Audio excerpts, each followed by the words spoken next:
অত্যন্ত আন্তরিকতার সঙ্গে তাদের কাজ শুরু করেছেন।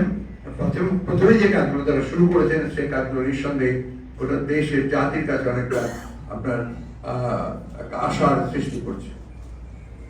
আপনারা জানেন ইতিমধ্যে সুপ্রিম কোর্ট থেকে 6জন বিচারপতি পদত্যাগ করেছেন। নতুন একজন প্রধান বিচারপতি নিয়োগ দিয়েছেন প্রেসিডেন্ট। প্রধান বিচারপতি হিসেবে নিয়োগ দিয়েছেন, ভারপ্রাপ্ত নিয়োগ দিয়েছেন। এটা আমরা মনে করি যে গণতন্ত্রের জন্য এটাও একটা অত্যন্ত সুখবর, কারণ যে অবস্থা সৃষ্টি হয়েছিল আপনার বিচার বিভাগে সেটা অনেকাংশে একটা মুক্ত হবে বলে আমরা বিশ্বাস করি। আমরা অত্যন্ত উদ্বিগ্ন হয়েছি যে দেশে এবং বিদেশে কিছু কিছু গণমাধ্যমে বাংলাদেশের বর্তমান পরিস্থিতি নিয়ে বিভ্রান্তিকর আপনার খবর সংবাদ পরিবেশন করা হচ্ছে এবং সেখানে আপনার বিভিন্ন ভাবে আপনার সংখ্যালঘু সম্প্রদায়ের উপরে আক্রমণ, জনগণের আপনার আইন শৃঙ্খলা পরিস্থিতির অবনতি, এই সমস্ত বিষয়গুলো তুলে ধরছে, যা আমরা মনে করি যে একেবারেই সঠিক নয়। কিছু কিছু জায়গায় কিছু কিছু সমস্যা তৈরি হয়েছে, নিঃসন্দেহে সমস্যাগুলো সম্প্রদায়গত ভাবে নয়, ধর্মীয় ভাবে নয়, এগুলো আপনার রাজনৈতিক ঘটনা ঘটেছে। কোথাও হয়তো দেখা গেছে যে আপনার একজন বাড়ি ক্ষতিগ্রস্ত হয়েছে, আমরা হয়েছে, তিনি হয়তো বা আওয়ামী লীগ করেন, সেখানে সেভাবে হয়েছে।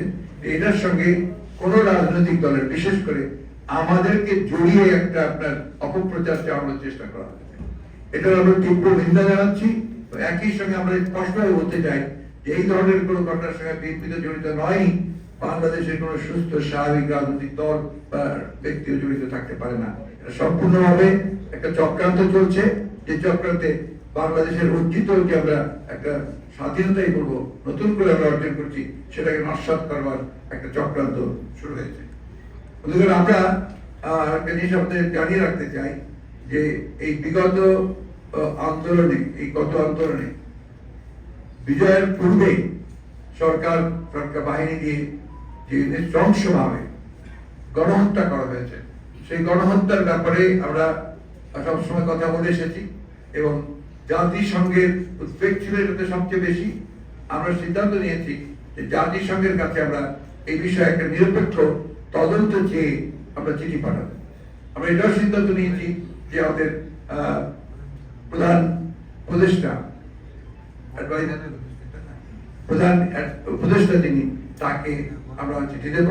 একই সঙ্গে আপনার ইউএই, যেখানে আপনার আমাদের প্রায় 50 জন শ্রমিককে বন্দী করা হয়েছে এই আন্দোলনের সমর্থন দেওয়ার জন্য, আমরা তাদের মুক্তির জন্য আমরা এই সরকারকে উদ্যোগ নেওয়ার জন্য আমরা চিঠি দেব।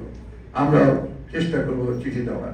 এই বিষয়গুলো আপনাদের আমরা জানিয়ে রাখলাম এই জন্যে যে অনেকে মনে করছেন যে আমরা এই বিষয়গুলো বোধহয় কোনো উদ্যোগ নিচ্ছি না। আমরা অবশ্যই এটারও উদ্যোগ একদিনের মধ্যেই আমরা এই চিঠিগুলো পাঠিয়ে দেবো। আমি বক্তব্য আজকে বেশি বাড়াবো না। আমি শুধু আপনাদের কাছে একটাই অনুরোধ জানাবো যে আপনারা দায়িত্বশীল সংবাদ কর্মী, আপনারা সব সময় বাংলাদেশের স্বাধীনতার সার্বভৌমত্ব, গণতন্ত্রকে সমুন্নত রাখার জন্য আপনাদের ভূমিকা রেখেছেন।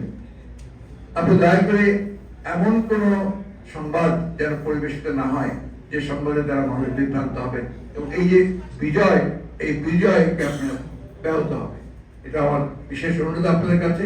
সবশেষে আবারও আমি আপনাদেরকে ধন্যবাদ জানিয়ে আমি আমার বক্তব্য শেষ করছি। আজকে আমি আর অন্য কোনো বিষয়ে কথা বলতে চাইছি না। ধন্যবাদ।